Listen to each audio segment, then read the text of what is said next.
são conselhos, são instruções, são mandamentos, são observações,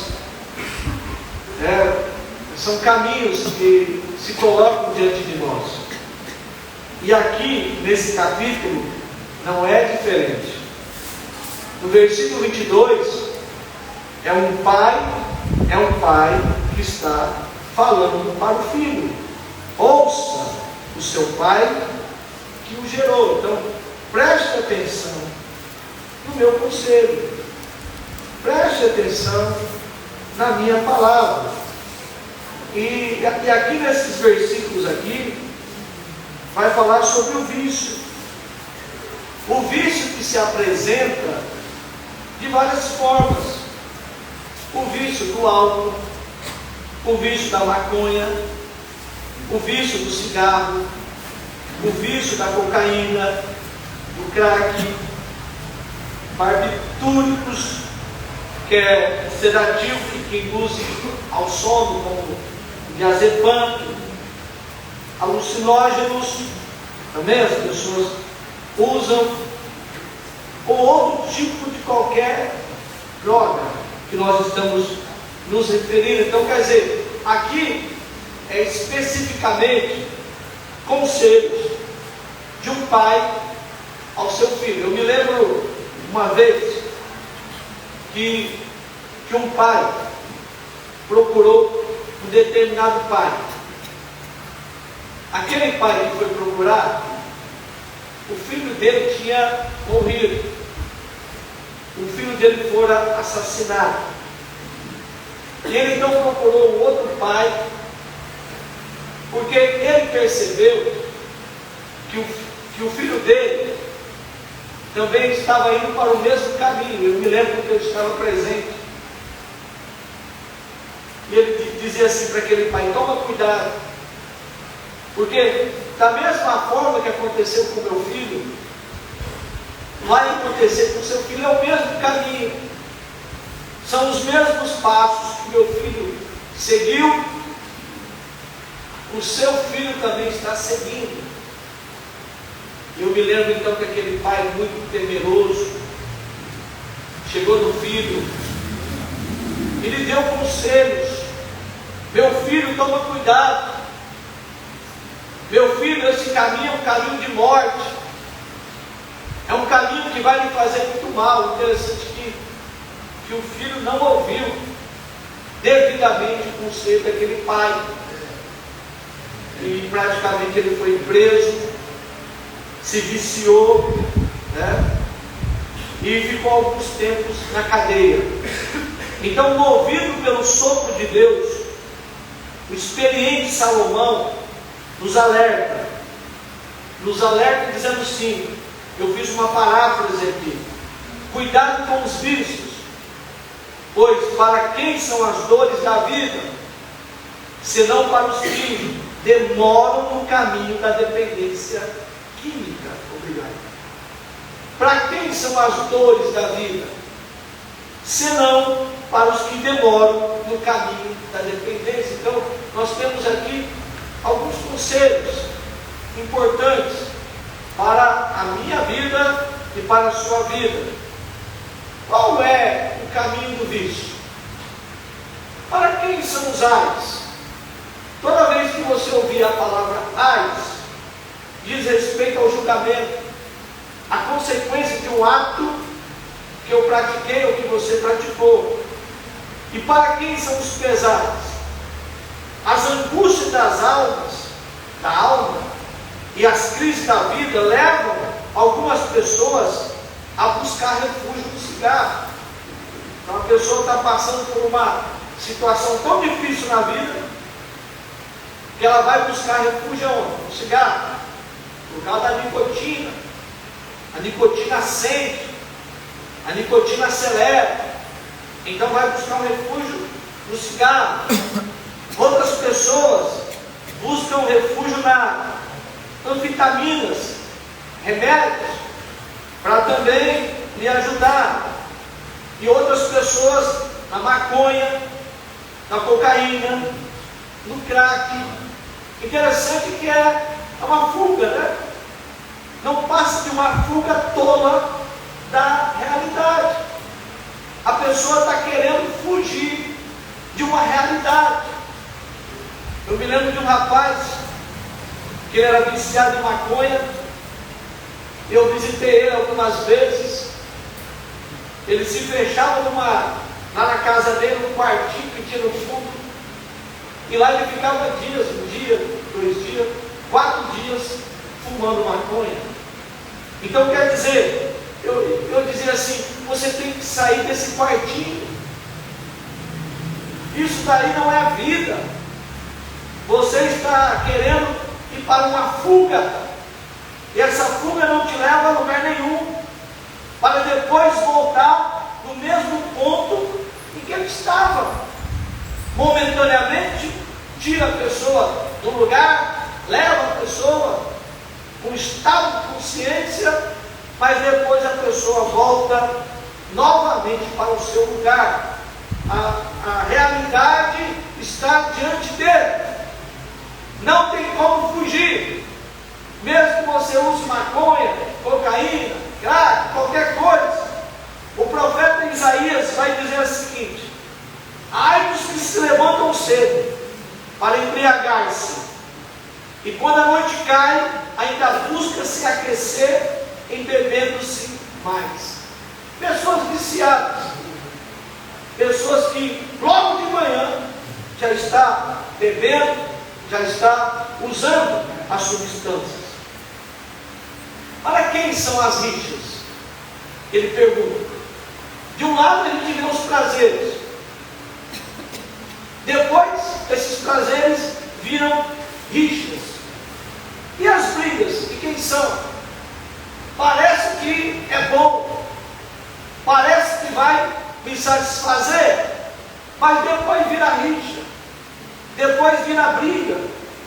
No começo, as palavras são macias, lhe oferecendo um mundo novo, uma satisfação para a sua angústia imediata.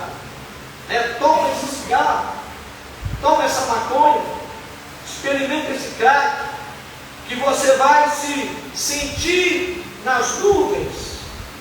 Depois que você usa, depois que você vicia, depois que você não tem mais força de sair daquele vício, vem as discórdias, a necessidade de usar novamente, só que não tem mais dinheiro, começa a vender as coisas de dentro de casa. Nessas horas, muitas pessoas se afastam de você, pois a convivência ficará ainda mais difícil. Eu fico imaginando, né, a dificuldade que é das mães, das famílias, que enfrentam dentro de casa alguém que tem um vício. Não é fácil, meus irmãos. Não é fácil. É uma luta terrível. Revoltas e angústias provocaram ainda mais rixas e discussões. Aquela casa não tem mais paz, porque o que ele quer, o que ela quer, é saciar. Hoje eu estava ali, lá no supermercado da praça, aí tinha um rapaz que eu estava conversando com ele, e ele é viciado na pinga, né? É na bebida alcoólica. Cheguei para conversar com ele, perguntei se ele estava bem, ele me disse, mais ou menos. Olhei para a mão dele estava tremendo assim, ó. Falei, o que é isso? Abstinência. Os meus amigos estão lá, todos bêbados. Já estão bebendo, fumando, e fica uma coisa assim interminável. Mas eu vou vencer, eu vou vencer. Aí já é 11 horas da manhã, e ainda não fiz, ainda não provei. Mas eu vou vencer. Interessante, meus irmãos, angústia, uma angústia terrível. Gastam horas se encharcando de vinho, andam em busca de bebidas fortes.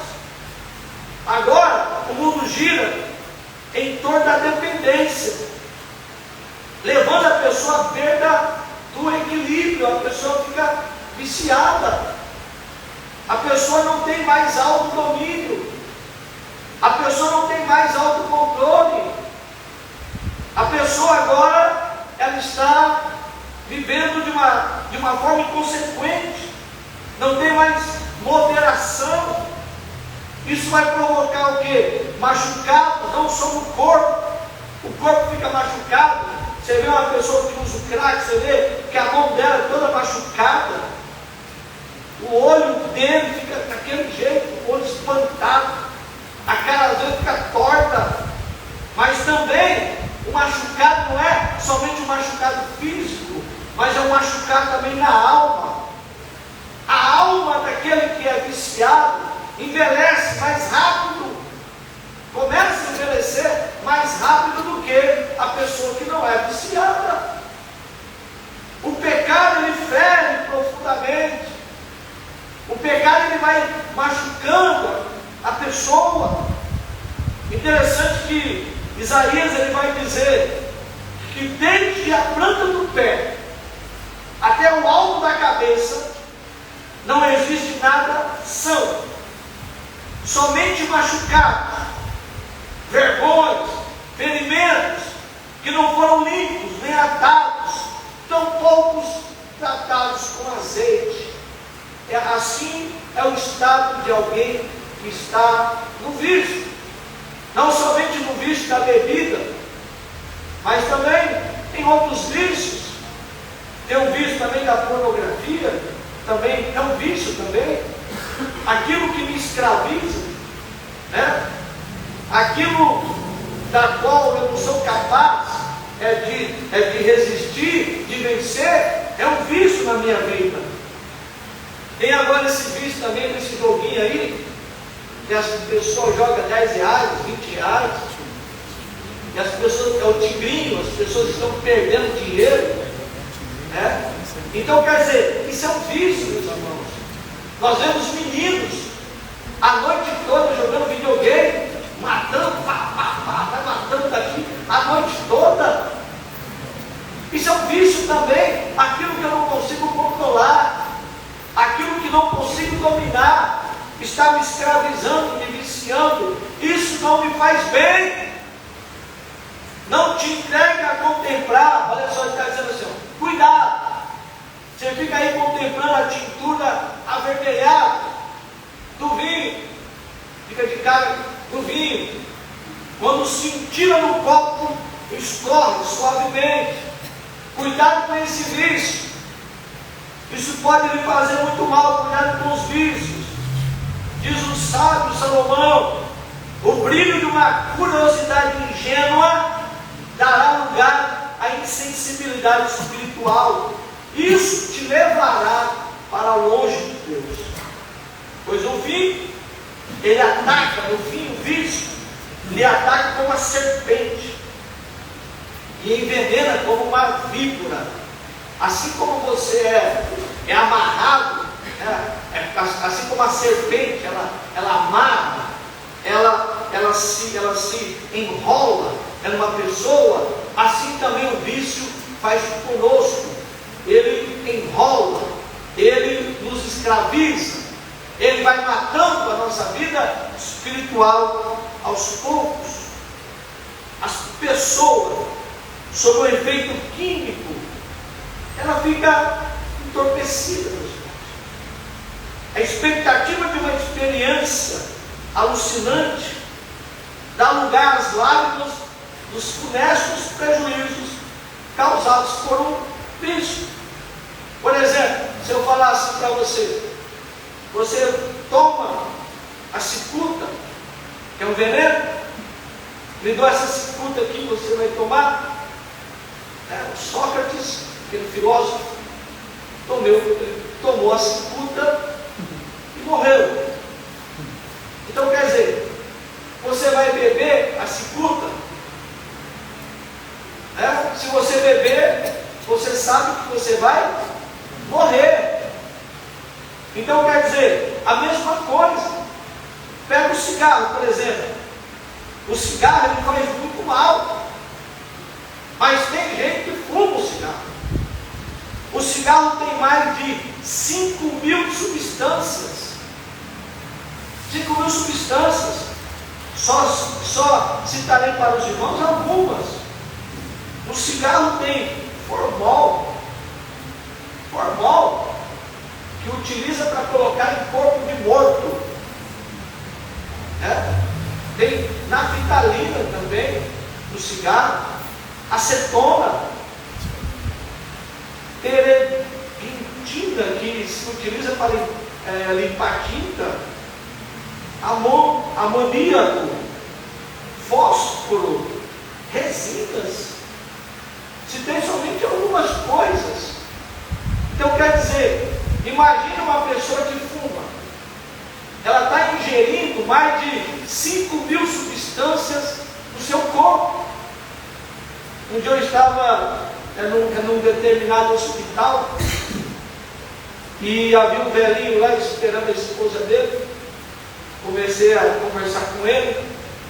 Ele me disse: a minha velhinha está com câncer no pulmão, e ele com o cigarro na mão, fumando aquele cigarro. Falei: como assim? Ela está com câncer? É porque ela fumou a vida toda. Eu falei: o senhor está no meio do caminho, né? Mas eu não vou ficar com câncer. Mas o que causou câncer nela foi o cigarro.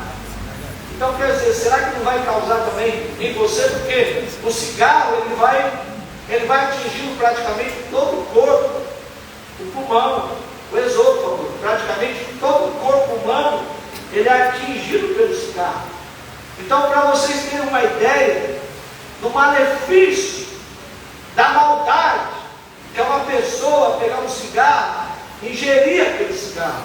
Ah, a nicotina é boa, mas você não sabe o que tem dentro dela, dentro do cigarro, as bagunças que tem ali, que vai lhe fazer muito mal. E o crack, meus irmãos? Eu estava pensando, né? O crack, na verdade, é uma mistura de cocaína com bicarbonato de sódio. Ele faz um barulhinho que tem esse nome, durinho. E também se mistura nele gasolina, querosene e até água de bateria. Coloca nele, então aí a pessoa faz o quê? Inala. E o interessante é que o crack, o efeito dele é de 3 minutos. A durabilidade dele dura 3 minutos. Por isso que todo viciado, ele usa várias e várias vezes, às vezes o dia todo, 2 dias consecutivos, 3 dias, não para, não come, não bebe água, não se alimenta, mas fica ali. Ele sobe, depois ele não desce. Fora dessa realidade, sobe. Passou 3 minutos, desceu. Precisa de mais crack. Aí usa o crack, sobe. 3 minutos, desce novamente. E tem que usar o tempo todo. Por isso que as pessoas são viciadas. A cocaína, ela tem um efeito mais duradouro. Ela dura até em torno de 2, 3 horas. Mas é viciante. Vai o quê? Acabando com as pessoas. Interessante que em seguida vem o quê? A sedução do prazer. É uma sedução, meus irmãos. Querendo ou não, esses vícios é tudo seduzido. Há uma curiosidade no ser humano pelo desconhecido. O ser humano gosta daquilo que é desconhecido. Deus deu a ordem lá no jardim do Éden. Qual foi a ordem que ele deu? Comerás livremente o fruto de qualquer espécie de árvore que está no jardim. Então Deus falou assim: você pode comer qualquer tipo de fruto que está no jardim, qualquer, abacaxi, a melancia, a uva, come qualquer fruta que está no jardim. Contudo, não comerás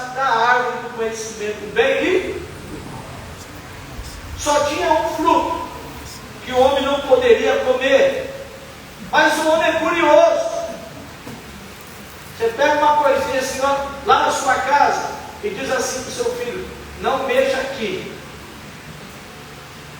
não coloque a mão aqui, não abra essa caixa. E se você sair da sua casa, quando você voltar, com certeza aquela caixa já fora aberta. Por quê? Somos curiosos. Infelizmente, o homem não obedeceu a Deus e foi expulso do paraíso. O filho pródigo também tinha curiosidade sobre o mundo lá fora, o mundo fora da casa do pai.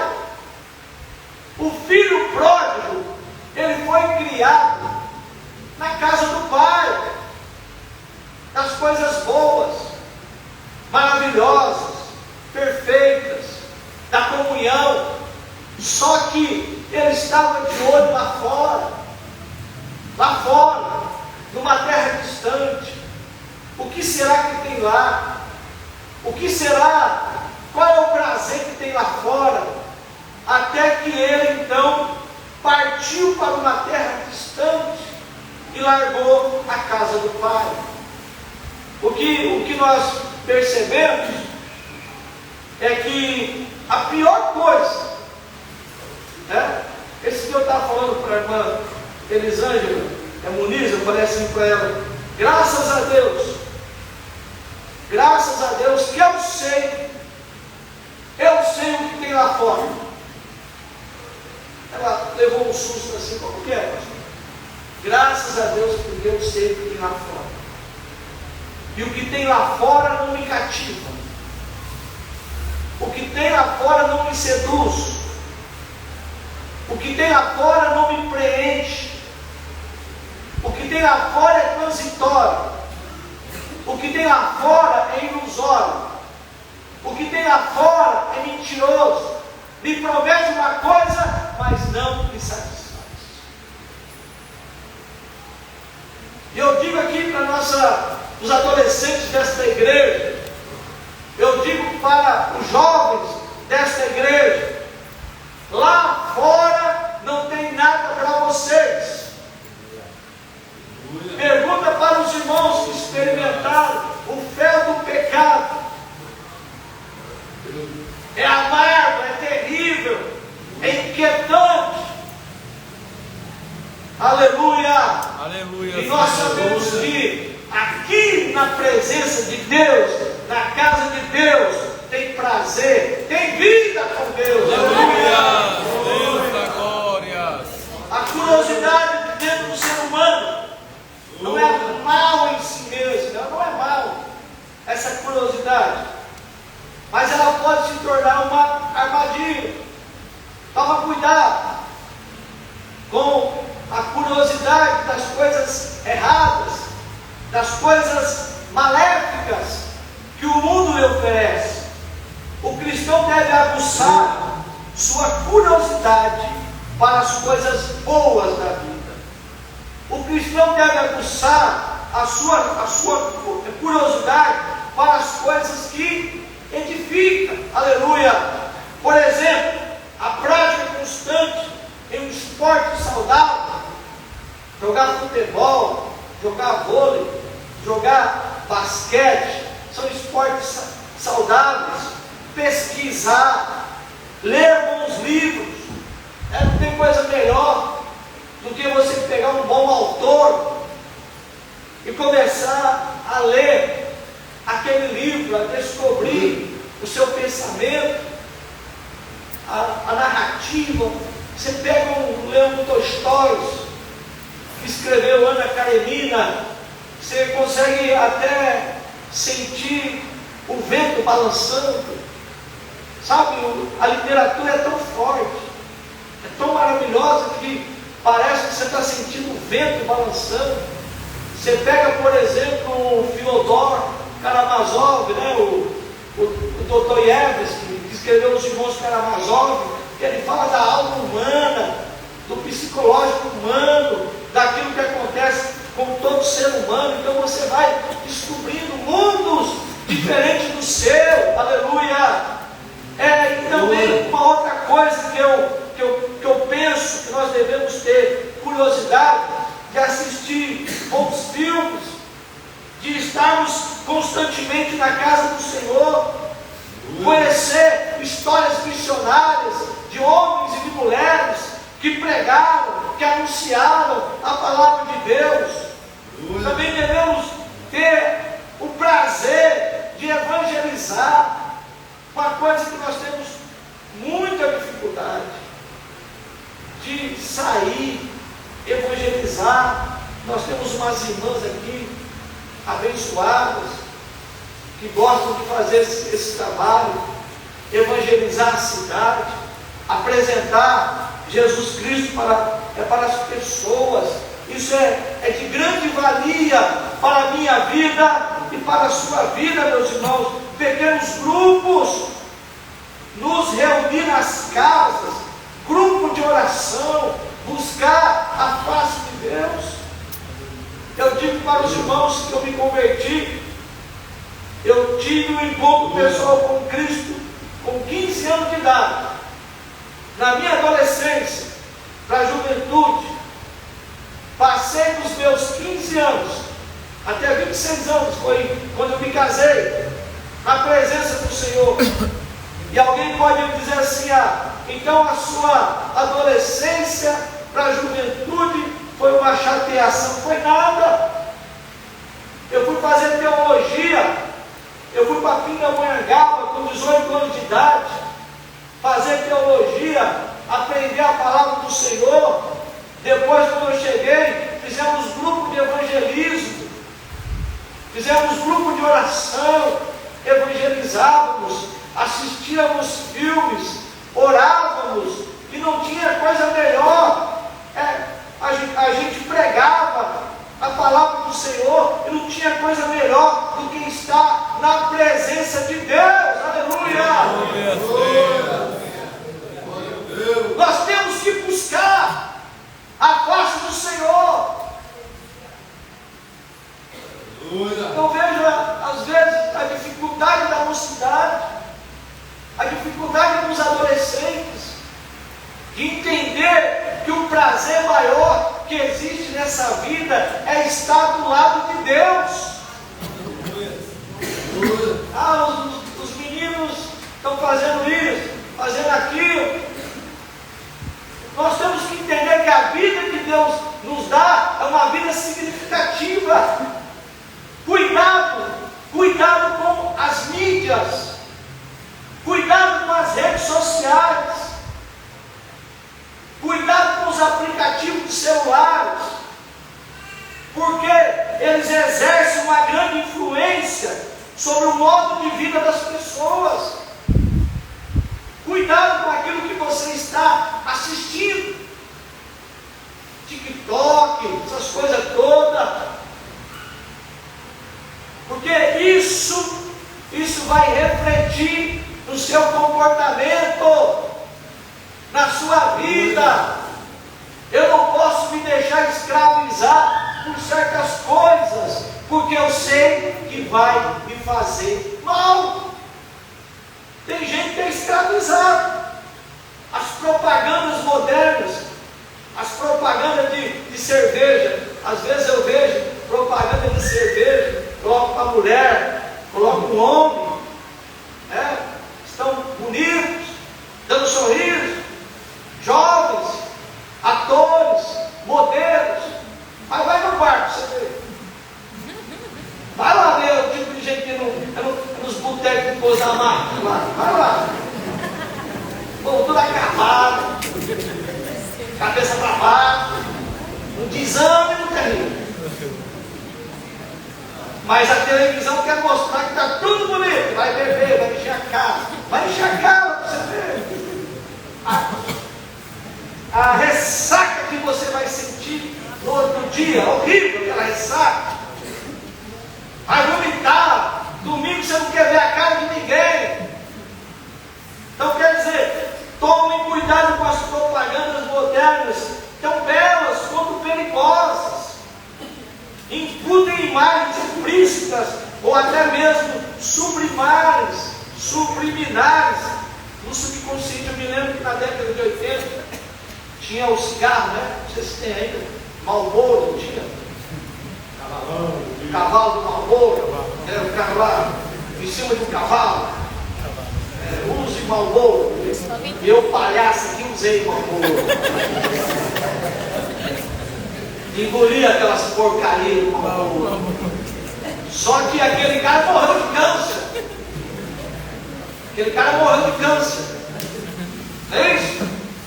Então quer dizer, nós temos que tomar cuidado com as propagandas enganosas da televisão.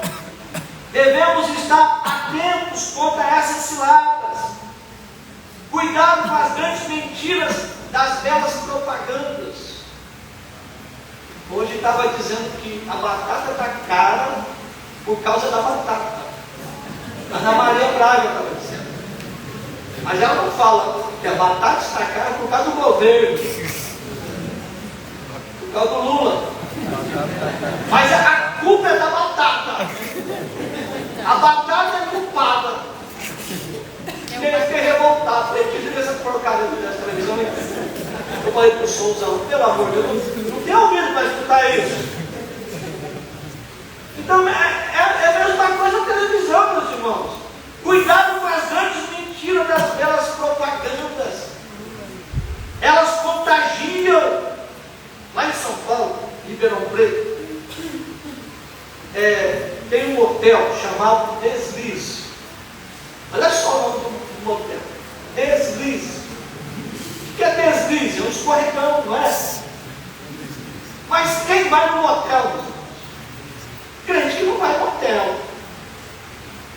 Deslize, no motel vai o quê? Vai praticar infidelidade, imoralidade sexual. Mas interessante que não vai chamar um motel de pecado. Não vai chamar um motel de pecado.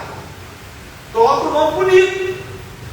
Mas bota lá deslize. Mas para deslize é pecado. É fornicação. Coloca aí o nome do motel. Fornicação. Coloca o nome do motel. Adultério. Ninguém coloca o nome de adultério lá no motel, mas coloca deslize. É um negócio de prazer, vem com prazer. Então, aparentemente é prazeroso. Aparentemente parece que é bom, mas não é bom. Cuidado. Cuidado com as amizades. Olha aí. Deus vai falar. Deus está falando já. Principalmente os nossos adolescentes. Cuidado com as amizades. Certas amizades que não edificam. Cuidado. Amizades. Eu vejo aí os adolescentes, parece que não sabem nem usar roupa direito. Umas roupas tão esquisitas, entendeu? Uma moça falou assim, eu fiz a roupa. Ela estava costurando, fez a roupa. Mas a roupa cobria só os seios. Falei, que roupa é essa? Colocou um pedaço de pano em cima do seio. Se a roupa é para cobrir o corpo. Então a gente tem que tomar cuidado com amizades que não edificam. Amigos com boca torpe. Tem esgoto na boca daquela pessoa, tem esgoto. Tem rato. Tem calango. Tem escorpião. Ela abre a boca suja, cheia de palavrões, asneira. E daqui a pouco, de uma forma subliminar, você está andando com aquela pessoa. Olha aí o que é você andar com uma pessoa. Daqui a pouco você está falando as mesmas palavras dela. Daqui a pouco está fazendo parte do seu vocabulário. Temos que tomar cuidado com quem a gente anda. A questão de ser aceito pelo grupo, hoje um grupo de adolescentes, de juventude, para você ser aceito pelo grupo, equivale a fazer o que todo mundo faz.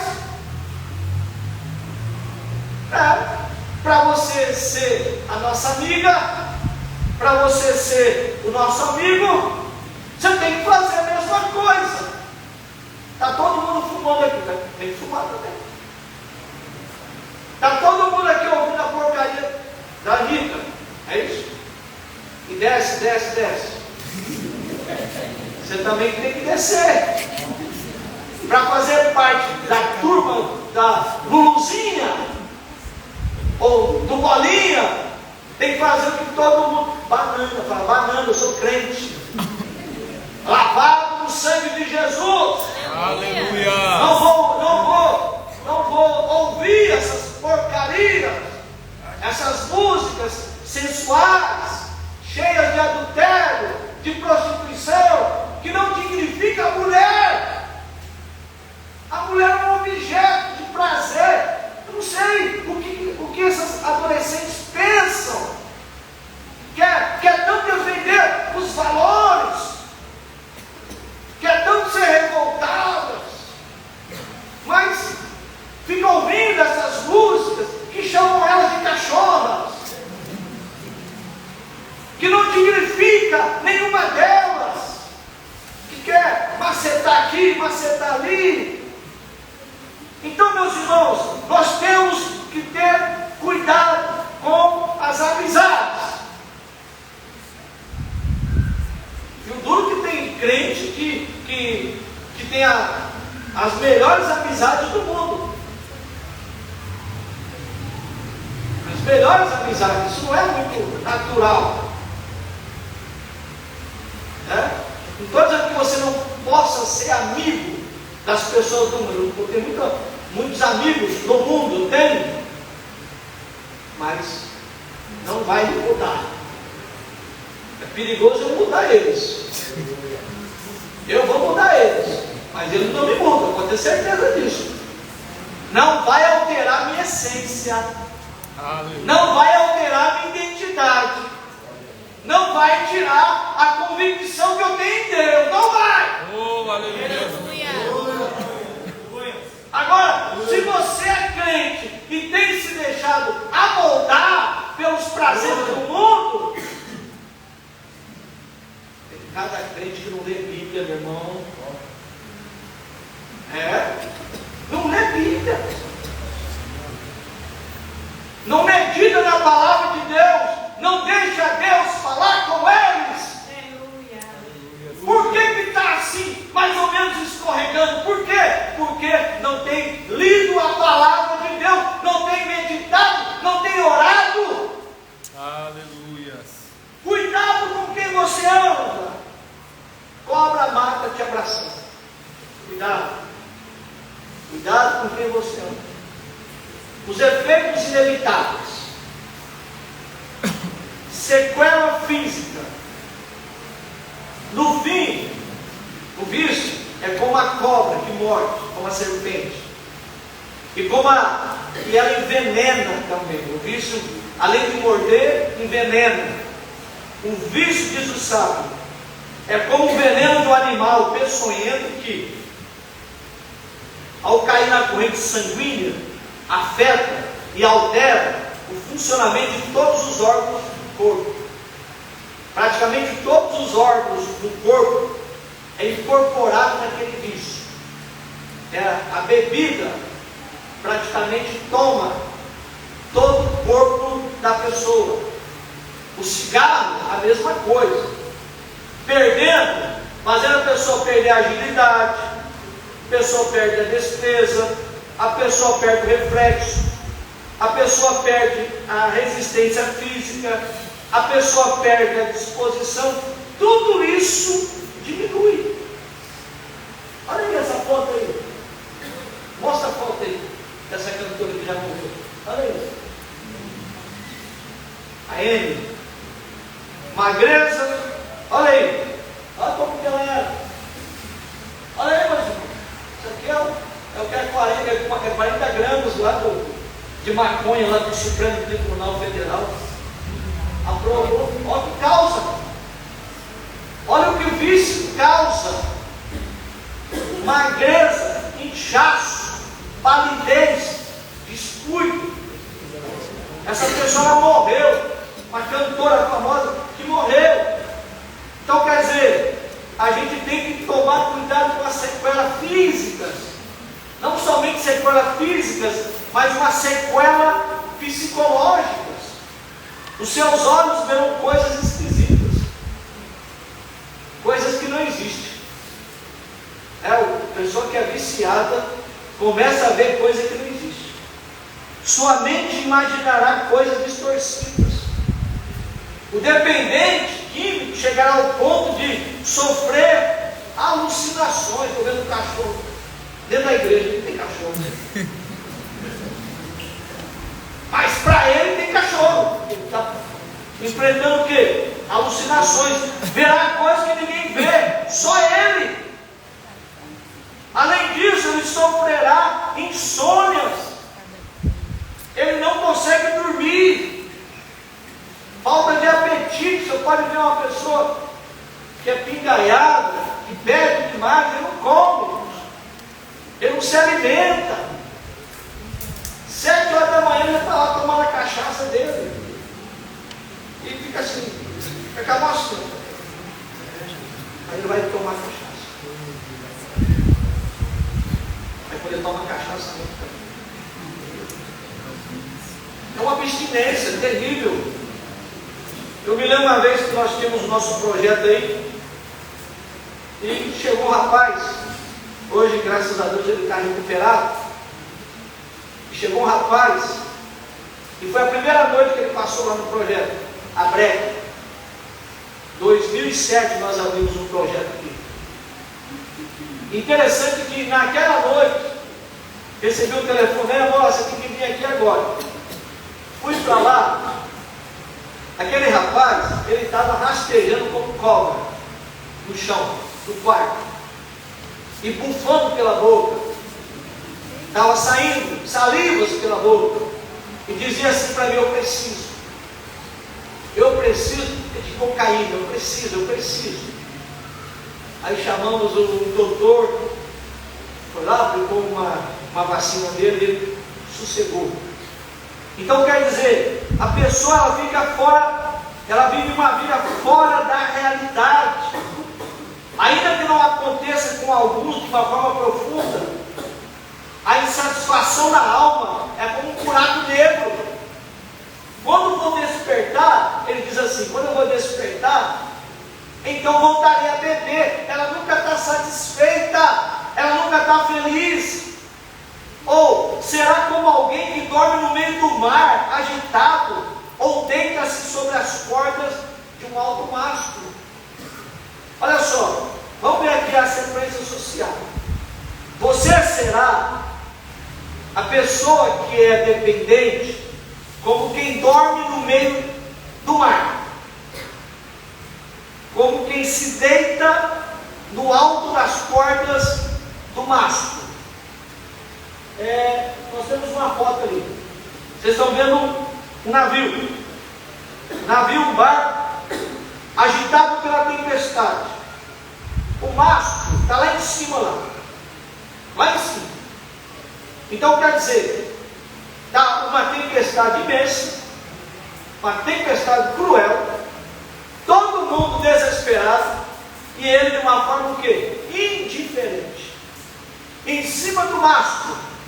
Isso até é uma realidade surreal. Ele também diz assim, ó: eu fui espancado, mas não doeu.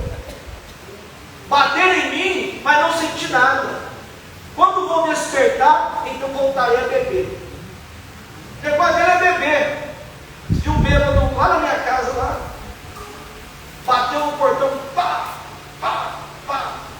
porrada no portão. Falei: quem está batendo no portão assim? Aí eu saí na rua e vi que era fulano, que bebe. Quando ele não bebe, ele é uma pomba. Ele nem fala, ele nem me cumprimenta. Mas quando ele bebe, ele vira um leão. E aí, no outro dia achei a lição. Falei assim: você sabe o que você fez? O que foi, pastor? Você deu uns burros lá no portão da minha casa. Eu? Então fui eu, você não foi. Não, não fiz nada, foi você. Você lascou uns murros no portão da minha casa, me atormentando. Você me atormentou. Não faça isso de novo. Então quer dizer, fui espancado, mas não doeu. Bateram em mim, mas não senti nada. Bebeu, apanhou. No outro dia acordou cheio de cicatriz, mas não sabe por quê. Está todo machucado, todo esfolado. Aí alguém disse: você sabe o que você fez ontem? Sei não. Você apanhou, você bateu, você apanhou, mas ele está no estado o quê? Inconsciente. Ele fala assim: quando eu vou despertar? Quando eu despertar, ele diz: eu vou beber de novo. Miserável. Então quer dizer, é um isolamento. Isolamento, a pessoa fica isolada. O 4 do versículo 34 é surreal, ou seja, no meio de uma tempestade, o marinheiro sobe no mastro do navio para dormir. No meio da tempestade. O que você faria no meio de uma tempestade, no estado consciente? Vou me proteger, vou me guardar, mas ele sobe em cima do mastro. Ele vai cair lá de cima. Ele vai se afogar. Você vai morrer. Desce daí, você vai morrer. Não, estou bem aqui, estou bem. Já viu medo? Você vai morrer, você vai acabar com você. Mas para ele também. Ou seja, a dependência química, além de nos deixar fora da realidade, nos isola das pessoas. E no versículo 35, no 34 fala que nós nos separamos das pessoas. No 35 ele fala do clima da animosidade com alguém que está sob o efeito de algo. Ele envolveu-se numa briga, ele bateu, ele apanhou, está todo machucado, mas não sente os golpes, devido à sua embriaguez e seu vício. E a alma quer novamente beber, uma alma insatisfeita, que nada consegue, nada que tem no mundo consegue suprir a alma daquele homem. E a sequela espiritual, os seus olhos verão coisas esquisitas, e seu coração o levará a dizer coisas perversas. Duas coisas, ele começa a ver coisas esquisitas, e o coração se torna o quê? Um coração perverso, um coração mau, onde está alterado, fala e faz coisas inconsequentes. Tem homens que gostam de bater em mulheres. Já vi aqui dentro da nossa igreja, já saí da minha casa e fui separar lá, para ele não bater na irmã. Então ele se torna uma pessoa o quê? Irada, ele se torna uma pessoa perversa, mas quando ele não bebe, é uma maravilha de pessoa. Ele não faz isso, ele é calmo, ele é tranquilo. O ensino de Jesus é de que a boca fala do que está cheio do coração. Um pouco de álcool que você toma, um pouco de álcool, uma lata de cerveja que você toma, já lhe modifica. O olho já fica vermelho. Já fica vermelho. Não adianta não. Um pouco de vinho que você toma, 2 taças de vinho que você toma, já fica vermelho, já fica meio alterado, já fica falador, ou fica quieto demais, é porque você bebeu. Então quer dizer, quando a gente fica no estado de embriaguez, a nossa personalidade muda. Nós perdemos o juízo. O juízo vai embora. A discriminação também vai embora. Por isso que uma pessoa não pode beber ou não pode dirigir quando ela bebe. Não pode. E se dirigir, a maioria dos acidentes que acontecem no Brasil é por causa da bebida. A pessoa bebeu, pegou o carro e bateu. Para você ver o efeito da bebida na vida de uma pessoa. Disseram para mim que tem uma determinada igreja que abriu mão, liberou a bebida, mas a bebida lhe faz mal. Na Bíblia, o coração é o centro das emoções. Guarde o seu coração, porque é do coração que procede o quê? As saídas da vida. É o coração que me caracteriza, é o coração que me identifica.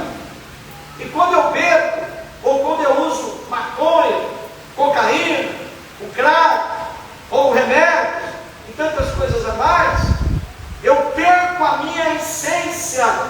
No verso 33, nós temos um coração perverso, um coração malicioso. O bêbado, ele é malicioso, ele é perverso, ele é zombeteiro, ele gosta de laçar outras pessoas, está longe da presença de Deus. E para terminar, meus irmãos, vou ler o Salmo do Viciado. Esse salmo foi achado em uma cabine telefônica por um policial nos Estados Unidos. Foi escrito por uma jovem viciada, aos 20 anos de idade. Então veja só, ela diz assim, a menina: a droga é a minha pastora, sempre terei necessidade. É dependência, quer dependência.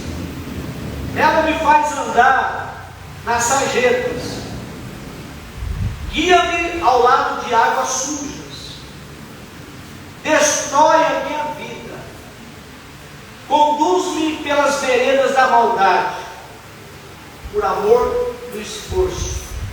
Sim, andarei pelo vale da pobreza, temerei todo mal, porque a droga está comigo. Nunca tem nada. A tua agulha e cápsula tentam consolar-me. Esvazia a minha mesa de alimento na presença da minha família. Nunca tem alimento. Sempre está usando para saciar. Rouba a minha capacidade de raciocinar. Meu cálice de tristeza transborda. Certamente o vício me acompanhará todos os dias da minha vida, e habitarei na casa da marginalidade, dos marginalizados, para sempre. É um salmo de uma jovem de 20 anos, viciada. Olha só, ela vai usar o seguinte, né? A droga, ela gera dependência química, não é isso? Dependente, a pessoa fica dependente. Também o remédio, também a bebida. Também sofremos degradação moral e social. Degradação.